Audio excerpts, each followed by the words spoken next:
pinggiran sebuah kota kecil yang sepi, terbentang lahan luas yang dulunya direncanakan menjadi perumahan elit. Pelang besar bertuliskan, Klaster Nirwana Asri, hunian impian keluarga Anda.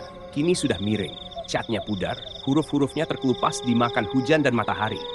Tak ada lagi yang menganggapnya sebagai impian. Warga sekitar justru menyebut tempat itu dengan satu nama yang lebih mengerikan, Perumahan Mangkrak. Proyek itu dimulai sekitar 10 tahun lalu. Alat berat berdatangan, pekerja proyek hilir mudik, suara mesin dan palu terdengar hampir setiap hari. Namun tiba-tiba pembangunan berhenti begitu saja. Ada desas-desus bahwa perusahaan pengembangnya bangkrut. Ada pula yang mengatakan tanah itu sengaja dihentikan karena menyimpan sesuatu yang tidak bisa dijelaskan. Yang jelas, sejak hari itu, kawasan tersebut menjadi terbengkalai. Bangunan yang sempat didirikan kini hanya berupa kerangka setengah jadi. Dinding bata yang tak diplester, tiang beton penuh lumut, dan rangka besi berkarat yang menjulang seperti tulang belulang raksasa. Jalanan yang seharusnya diaspal dibiarkan begitu saja, hanya tanah liat yang pecah-pecah dan ditumbuhi ilalang setinggi pinggang. Malam hari, kawasan itu berubah menjadi pemandangan yang membuat bulu kuduk merinding. Dari desa terdekat, orang sering mendengar suara-suara aneh. Suara palu memukul, suara semen diaduk, bahkan bisikan orang berbincang, padahal tidak ada siapapun di sana. Beberapa warga yang nekat mendekat bersumpah melihat bayangan hitam berdiri di atas tiang beton, menatap ke arah mereka. Ada pula yang mengaku melihat sosok pekerja proyek dengan helm kuning, berjalan tertatih di antara kerangka bangunan, lalu menghilang begitu saja. Cerita paling menakutkan datang dari para tukang yang dulu ikut bekerja membangun. Beberapa dari mereka hilang tanpa jejak, bahkan ada yang ditemukan tewas dengan kondisi mengenaskan. Tubuh membiru, seolah dicekik sesuatu yang tak terlihat. Setelah kejadian itu, tidak ada lagi yang berani melanjutkan proyek. Semua ditinggalkan begitu saja, membiarkan tempat itu menjadi kuburan bagi bangunan yang tak pernah selesai. Seiring waktu, perumahan mangkrak menjadi bagian dari cerita horor masyarakat sekitar. Anak-anak dilarang bermain terlalu dekat. Orang dewasa enggan melintas pada malam hari, bahkan sekadar menoleh ke arahnya. Ada yang bilang, tanah itu menolak didirikan bangunan karena menyimpan dendam lama. Ada juga yang percaya, roh para pekerja yang mati di sana masih berkeliaran, tak pernah benar-benar pergi. Meski begitu, larangan dan peringatan justru membuat banyak orang penasaran. Beberapa remaja dan pemburu konten horor pernah mencoba masuk untuk uji nyali, tapi tidak semua berhasil kembali dengan selamat. Ada yang pulang dengan kondisi linglung, ada yang tiba-tiba sakit parah, bahkan ada yang tidak pernah kembali sama sekali. Kini, perumahan mangkrak hanya berdiri sebagai pengingat bahwa tidak semua tempat bisa ditaklukkan manusia. Ada lahan-lahan yang seharusnya tetap dibiarkan kosong, karena bukan untuk ditinggali. Namun, selalu ada yang merasa cukup berani untuk menantang kutukan itu. Dan dari situlah, kisah kengerian ini dimulai. Malam itu, di sebuah warung kopi kecil dekat terminal, 4 remaja duduk melingkar. Mereka adalah Arga, si pemimpin kelompok yang selalu haus tantangan. Jono, sahabat setia yang sering sok berani. Mira, satu-satunya perempuan di antara mereka yang sebenarnya penakut.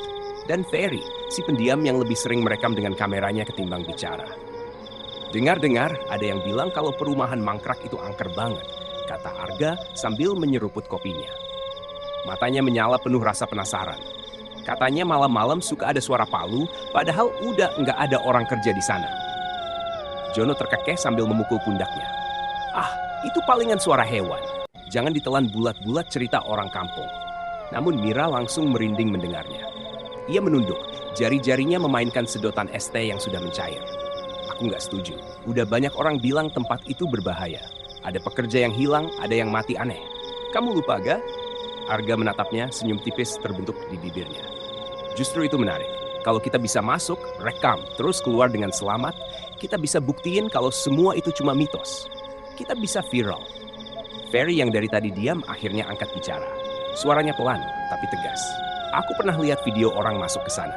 Nggak lama setelah itu, akun mereka hilang. Bukan cuma videonya, orangnya juga kayak menghilang dari dunia maya. Kayak ditelan sama tempat itu. Ucapan itu membuat suasana meja seketika hening. Hanya terdengar suara kendaraan sesekali melintas di jalan depan warung. Arga tak mau kalah. Ia mencondongkan tubuh, menatap teman-temannya satu persatu. Besok malam kita buktikan. Kita bawa senter, kamera, dan masuk ke perumahan mangkrak. Kalau memang ada apa-apa, kita lihat sendiri. Kalau nggak ada, ya berarti cuma cerita kosong. Mira menggigit bibir. Ia ingin menolak, tapi tatapan Arga dan Jono membuatnya serba salah. Jono malah menambahkan dengan nada menantang. Masa cewek doang yang takut? Kita rame-rame kok, nggak ada apa-apa. Akhirnya Mira hanya mengangguk pelan, meski hatinya penuh rasa was-was. Malam itu mereka bubar dengan kesepakatan.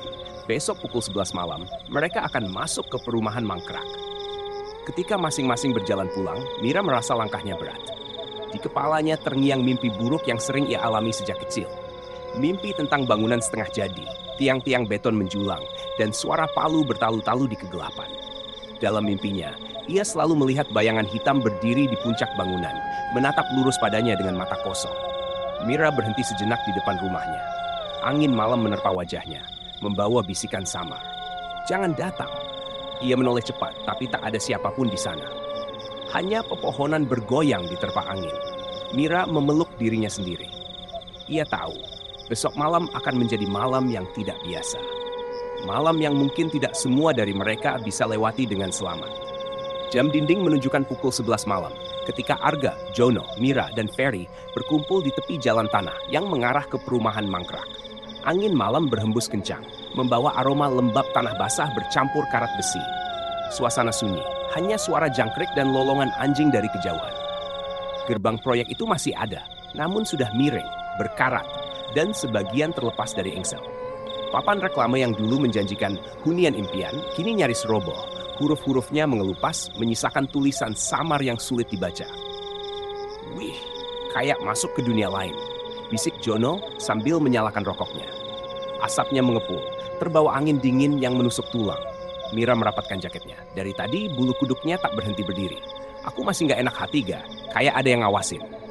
Arga tersenyum tipis, menyalakan senternya, lalu melangkah masuk melewati gerbang besi itu. Justru itu serunya. Jangan takut, kita cuma lihat-lihat doang, rekam sebentar, terus pulang. Mereka masuk satu persatu. Begitu kaki melangkah melewati gerbang, hawa aneh langsung terasa. Udara lebih dingin, seolah berbeda dari luar. Suara jangkrik mendadak lenyap, digantikan keheningan yang menekan telinga. Deretan bangunan setengah jadi terbentang di depan mereka. Ada yang hanya berupa pondasi, ada yang sudah berdinding setengah bea, ada pula yang tinggal rangka besi menjulang, seperti tulang belulang raksasa. Dinding bata berlumut, sebagian sudah retak dan runtuh. Ilalang setinggi pinggang menutupi jalan tanah yang seharusnya jadi akses utama. Kayak kuburan raksasa, gumam Ferry sambil mengarahkan kamera ke kiri dan kanan. Suara klik kameranya terdengar jelas di tengah kesunyian. Mereka berjalan perlahan menyusuri jalan setapak. Tiba-tiba suara aneh terdengar. Tok, tok. Seperti palu yang memukul kayu, datang dari arah salah satu bangunan setengah jadi di sebelah kanan. Mira langsung berhenti. Kalian dengar nggak? Arga menoleh. Wajahnya sedikit tegang, tapi ia berusaha santai. Iya, aku dengar. Mungkin suara hewan. Sejak kapan ada hewan mukul kayu? Balas Jono sambil pura-pura tertawa. Suaranya terdengar kering, tidak meyakinkan. Mereka melangkah lagi, semakin masuk ke dalam kawasan. Cahaya senter menyorot dinding bata yang dipenuhi coretan vandalisme. Sebagian berbentuk simbol aneh yang tak mereka mengerti. Ada tanda menyerupai tangan dengan jari-jari panjang, digambar dengan cat hitam. Saat Ferry mengarahkan kameranya ke salah satu bangunan tinggi dengan tiang beton menjulang, ia menahan napas. Dari lensa, terlihat bayangan seseorang berdiri di atas tiang, tegak diam menatap ke arah mereka. Namun ketika ia menurunkan kamera dan melihat dengan mata telanjang, tiang itu kosong. Ferry gemetar, suaranya hampir tak terdengar. Barusan, ada orang di atas. Arga langsung menyalakan senter ke arah tiang, tapi hanya terlihat besi berkarat dan lumut yang menjuntai. Tidak ada apa-apa. Mira meraih tangan Ferry, wajahnya pucat. Aku bilang apa? Tempat ini nggak beres. Kita balik aja, gak? Namun Arga justru melangkah lebih jauh ke dalam. Enggak, kita udah sampai sini. Kalau kabur sekarang, semua usaha percuma. Ayo terus. Di belakang mereka, samar-samar terdengar suara besi bergesekan, seperti ada sesuatu yang mengikuti. Bangunan pertama yang mereka dekati adalah rumah setengah jadi yang terletak di deretan paling depan. Dari luar, hanya tampak dinding bata setinggi dada dan tiang-tiang beton yang menjulang tanpa atap. Rumput liar tumbuh di dalamnya, seolah rumah itu berubah jadi kebun liar. Arga menyorotkan senter ke dalam.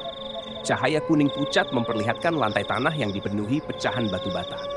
Ada ember semen tergeletak miring, kaku tertutup debu, seakan masih menunggu tangan tukang yang tak pernah kembali. "Kita masuk ke sini dulu," kata Arga mantap. Mira langsung menahan lengannya. "Kamu gila? Lihat tempatnya, udah kayak kuburan."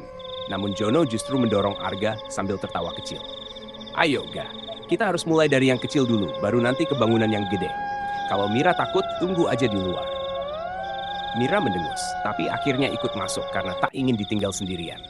Ferry menutup barisan, kameranya terus menyala, merekam setiap langkah.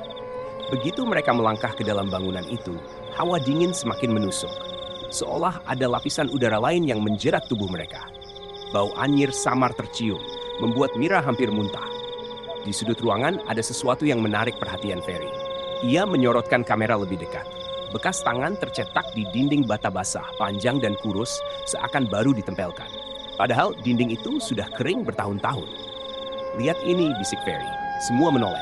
Wajah Jono yang biasanya santai kini ikut berubah. "Itu, siapa yang bikin?" Tak ada yang menjawab. Keheningan menelan mereka. Tiba-tiba terdengar suara krek krek dari atas. Semua mendongak. Tiang-tiang beton yang menjulang ke langit berderit pelan, seperti ada sesuatu yang sedang bergerak di atasnya. Mira berpegangan erat pada lengan Arga. "Aku nggak mau di sini. Aku sumpah, kita harus keluar sekarang." Namun Arga mencoba menenangkan, meski wajahnya pucat. "Sebentar aja, kita cek sebentar, terus keluar." Ferry mengangkat kamera ke arah tiang.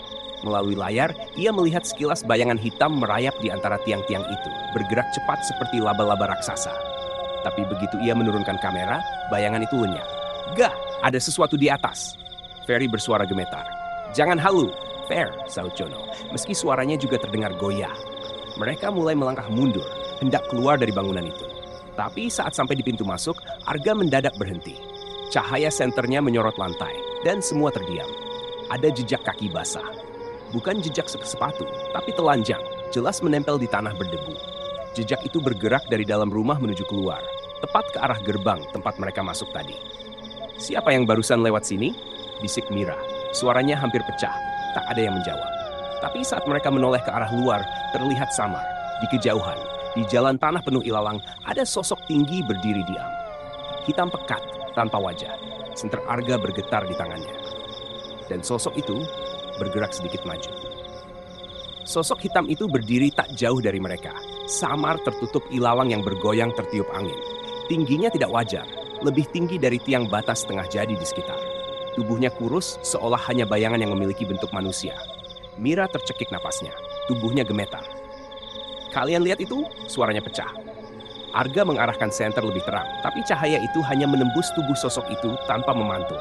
Seolah ia bukan benda padat, melainkan kabut hitam yang padat. Dalam sekejap, sosok itu berbalik dan berjalan perlahan, masuk lebih dalam ke kawasan perumahan mangkrak. Jono menelan ludah. "Dia ngajak kita ikut?" "Jangan bodoh," desis Mira, hampir menangis. "Itu jelas bukan manusia."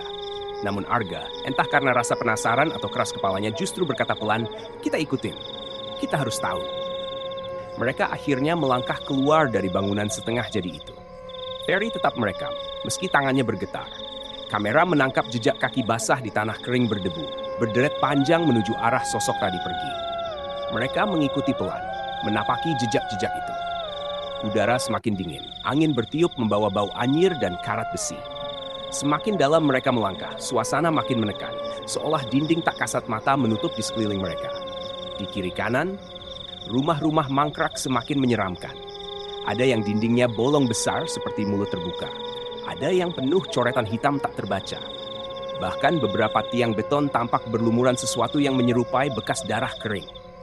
Tiba-tiba langkah mereka terhenti. Jejak kaki itu berakhir di depan sebuah bangunan paling besar, yang sepertinya direncanakan sebagai kantor pemasaran proyek. Bangunan itu berdiri setengah jadi, dengan pintu dan jendela tanpa daun, hanya lubang gelap menganga. "Di sini berakhir," gumam Ferry sambil mengarahkan kameranya. Mira mundur beberapa langkah. "Aku nggak mau masuk. Sumpah, aku nggak mau." Namun Arga sudah melangkah mendekat. "Ini kesempatan kita. Kalau kita keluar sekarang, semua sia-sia. Cuma ruangan kosong, Mir." Tepat saat ia berkata begitu, terdengar suara keras dari dalam bangunan. Tok, tok, tok. Suara palu menghantam keras berulang seolah ada tukang yang masih bekerja tengah malam. Mereka semua terdiam, wajah pucat. Jono mencoba menenangkan diri dengan bercanda, meski suaranya jelas bergetar. Mungkin ada orang beneran, kayak gelandangan atau apalah. Tapi saat mereka menoleh, Mira menunjuk ke tanah. Jejak kaki basah tadi kini muncul lagi, berjalan sendiri, menapak dari depan mereka menuju ke dalam bangunan gelap itu. Tidak ada sosok yang terlihat, hanya jejak yang tercetak perlahan di tanah berdebu. Langkah demi langkah. Seperti ada makhluk tak kasat mata yang berjalan masuk ke dalam. Ya Allah, bisik Mira menutup mulutnya. Air matanya hampir jatuh. Arga menelan ludah, tapi matanya masih terpaku. Kita harus ikutin. Ferry menurunkan kameranya sejenak, menatap Arga tajam. Kamu nggak ngerti, Ga? Kalau kita masuk, mungkin kita nggak akan bisa keluar lagi. Namun sebelum mereka sempat memutuskan, dari dalam bangunan terdengar suara lain. Suara berat, serak, seperti ratusan orang berbisik bersamaan. Masuk! Suara itu menggetarkan tanah di bawah kaki mereka. Bangunan besar itu berdiri muram, dengan dinding bata setengah jadi yang dipenuhi lumut. Dari jauh bentuknya menyerupai kotak kosong, dengan lubang-lubang hitam menganga sebagai pintu dan jendela. Angin yang berhembus melalui celah-celah itu menghasilkan suara mendesis panjang, mirip erangan. Arga melangkah lebih dulu, meski wajahnya mulai pucat. Kalau kita mundur sekarang, semua rekaman kita nggak ada gunanya, katanya. Lebih untuk menenangkan dirinya sendiri daripada meyakinkan yang lain. Mira hampir menjerit. Gunanya apa sih, Ga? Apa kamu nggak sadar tempat ini nggak normal? Namun Jono, meski wajahnya tegang, justru menepuk bahu Arga. Udah, kita bareng-bareng aja. Jangan kepisah. Kita lihat sebentar, terus keluar. Dengan berat hati, Mira ikut melangkah. Ferry menyalakan kamera lebih erat, memastikan setiap detik terekam. Begitu mereka melewati ambang pintu, hawa di dalam bangunan langsung berbeda. Lebih dingin, menusuk tulang. Udara lembab berbau tanah basah bercampur anyir karat. Cahaya senter memantul pada dinding bata, memperlihatkan sesuatu yang membuat mereka semua tertegun. Bekas telapak tangan memenuhi permukaan dinding. Ratusan, bahkan ribuan telapak tangan, hitam legam, menempel seperti cap darah yang sudah lama mengering. Bentuknya berantakan, ada yang besar, ada yang kecil, bahkan ada yang ukurannya menyerupai tangan bayi. Mira menutup mulut, tubuhnya gemetar hebat. Astaga, ini apa? Siapa yang bikin semua ini? Belum sempat ada yang menjawab, terdengar suara tok, tok, tok lagi.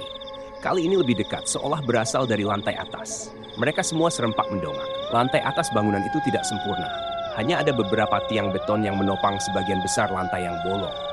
Di antara kegelapan atas, mereka melihat bayangan hitam bergerak. Tinggi, kurus, dengan tangan panjang hampir menyentuh lantai. Arga menyorot senter, namun bayangan itu menghilang seketika. Hanya menyisakan tiang-tiang dingin. Fair, dapat nggak tadi? Tanya Jono terburu-buru. Ferry menatap layar kameranya. Gambar yang tertangkap memang ada. Sosok hitam menjuntai, tapi jumlahnya bukan satu. Di layar terlihat banyak sosok yang menggantung di tiang-tiang atas, bergoyang pelan seperti tubuh tergantung di tali.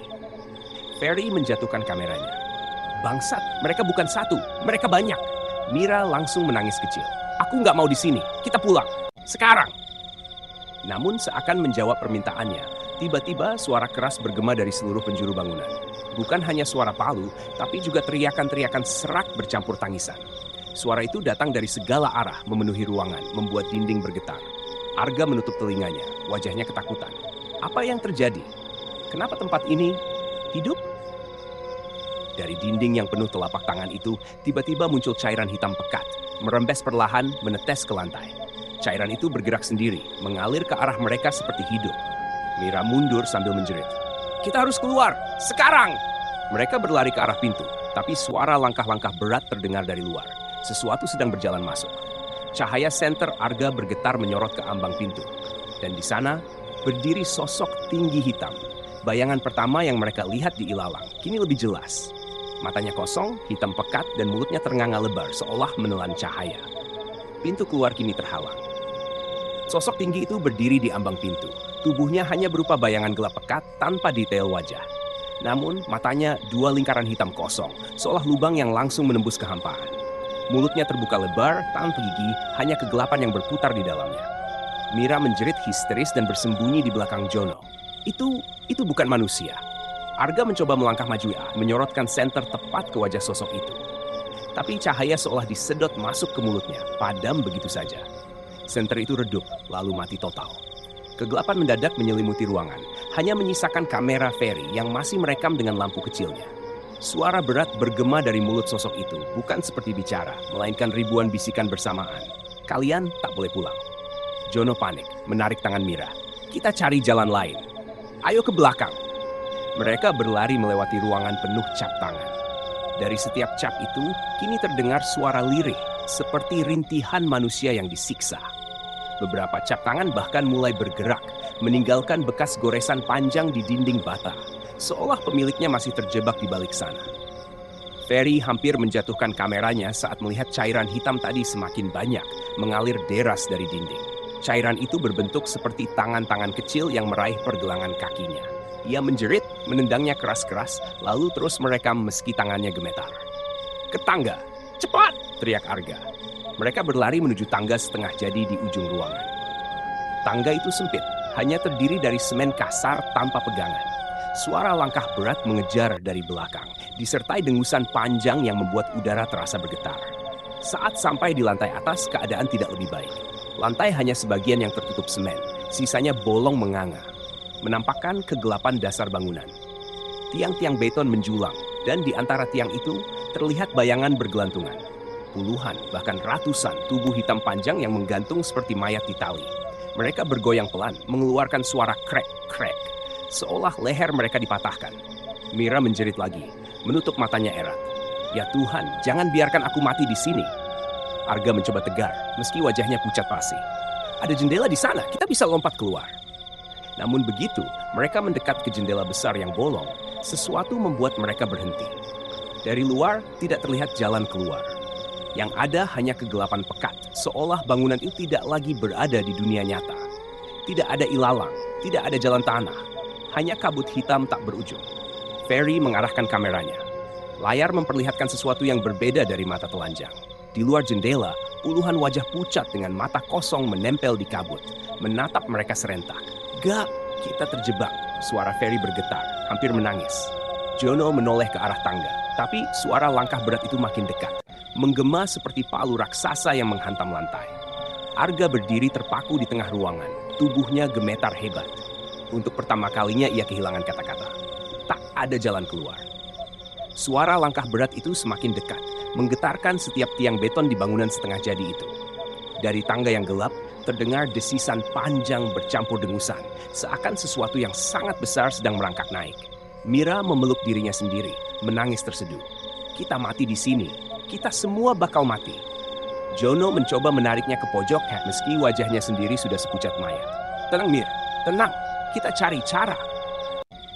Ucapan Jono terhenti ketika dari atas tiang-tiang beton, tubuh-tubuh menggantung mulai bergerak lebih liar.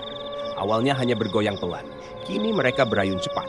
Terdengar bunyi krek-krek, seolah tulang leher mereka dipelintir. Ferry yang masih menggenggam kameranya mengarahkan lensa ke atas.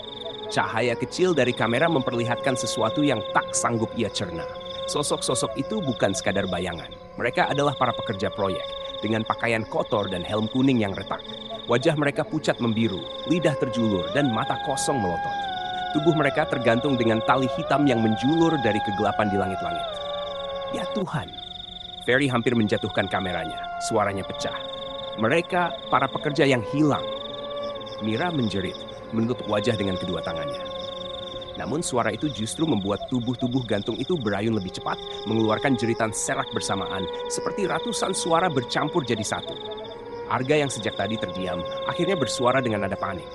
"Kita harus lawan, kita nggak bisa cuma diam." "Lawan apaan, Ga?" Jono membentak. "Itu bukan manusia, kita bahkan nggak bisa keluar." Belum sempat mereka berdebat, sesuatu muncul dari kegelapan tangga. Sosok tinggi hitam yang tadi menghalangi pintu, kini berdiri di lantai atas.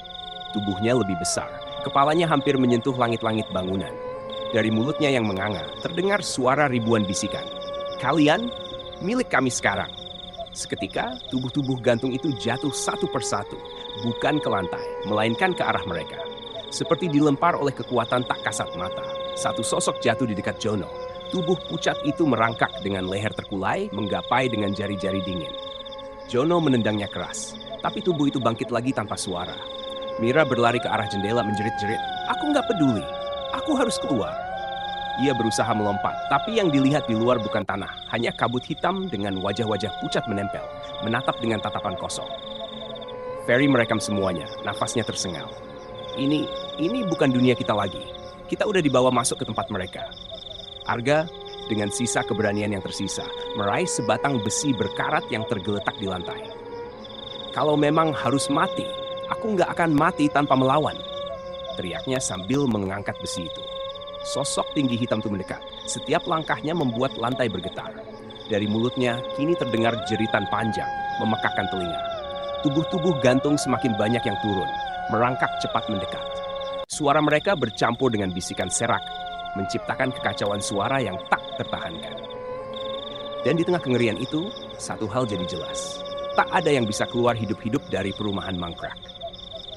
Jeritan menggema memenuhi bangunan setengah jadi itu. Sosok tinggi hitam semakin mendekat. Tubuhnya merayap seperti kabut pekat yang menelan cahaya. Tubuh-tubuh gantung berjatuhan dari atas, merangkak dengan leher patah, mendekati mereka dari segala arah. Arga menggenggam besi berkarat erat-erat. Dengan teriakan nekat, ia menghantam salah satu sosok pekerja yang merangkak ke arahnya. Besi itu menembus kepala pucat, tapi alih-alih roboh, tubuh itu justru mengeluarkan cairan hitam pekat dari matanya, lalu bangkit lagi. "Percuma, Ga!" Jono berteriak sambil menendang sosok lain yang mencoba meraih kakinya. "Mereka nggak bisa mati lagi." Mira berteriak histeris, mencoba meraih tangan siapa saja. "Aku nggak mau, tolong bawa aku pulang." Air matanya mengalir deras, wajahnya pucat pasi. Ferry masih memegang kamera, merekam segalanya dengan tangan gemetar. "Kalau kita nggak bisa keluar, setidaknya orang lain tahu apa yang terjadi di sini," bisiknya. Namun saat ia menoleh ke layar, rekamannya tidak lagi memperlihatkan apa yang dilihat mata. Di layar, Arga, Jono, Mira, bahkan dirinya sendiri tampak sudah menggantung di tiang-tiang beton dengan mata kosong. Mereka terlihat sebagai bagian dari kumpulan mayat pekerja yang hilang. Ferry menjatuhkan kamera, wajahnya hancur oleh ketakutan. "Tidak, itu bukan aku, itu bukan aku." Sosok tinggi hitam itu tiba-tiba mengeluarkan suara serak, lebih jelas dari sebelumnya. "Sekarang, kalian bagian dari kami." Lantai di bawah mereka bergetar keras, retakan menyebar ke segala arah. Dari retakan itu, tangan-tangan hitam keluar, mencengkeram pergelangan kaki mereka. Mira menjerit paling keras saat tubuhnya mulai ditarik ke dalam tanah yang menganga seperti mulut raksasa. Jono berusaha menariknya, tapi tangan-tangan lain meraih tubuhnya juga. "Lepasin! Lepasin aku!" teriaknya, matanya melotot ketakutan. Arga terus menghantam tangan-tangan itu dengan besinya, tapi jumlahnya terlalu banyak. Besi itu akhirnya direbut dan ditarik masuk ke dalam kegelapan bersama tangan-tangan itu. Ferry, dalam kepanikan terakhirnya, meraih kameranya lagi. Ia mengangkatnya ke wajahnya, merekam dirinya sendiri dengan nafas terengah. "Kalau ada yang nemuin ini, jangan pernah masuk ke perumahan mangkrak. Jangan pernah." Sebelum sempat melanjutkan, tangan hitam menutup wajahnya, menariknya masuk ke dalam lantai retak. Kamera terjatuh, masih menyala, menampilkan sudut ruangan kosong yang perlahan tertutup oleh cairan hitam pekat. Beberapa detik kemudian, semuanya hening. Bangunan itu kembali seperti semula. Kosong, gelap, hanya tiang beton berdiri bisu. Kamera yang tergeletak di lantai merekam gambar statis sebelum akhirnya mati. Esok harinya, warga desa menemukan kamera itu tergeletak di dekat gerbang perumahan mangkrak. Tidak ada jejak Arga, Jono, Mira, maupun Ferry. Mereka lenyap begitu saja, seperti para pekerja proyek bertahun-tahun lalu. Sejak saat itu, tidak ada lagi yang berani masuk ke kawasan tersebut. Dan bila malam tiba, dari kejauhan kadang terdengar suara palu menghantam, disertai jeritan samar, seperti ada orang-orang yang masih berusaha keluar dari kegelapan, tapi tidak pernah berhasil. Perumahan mangkrak tetap berdiri, sebagai kuburan bagi mereka yang terlalu berani menantang kutukannya.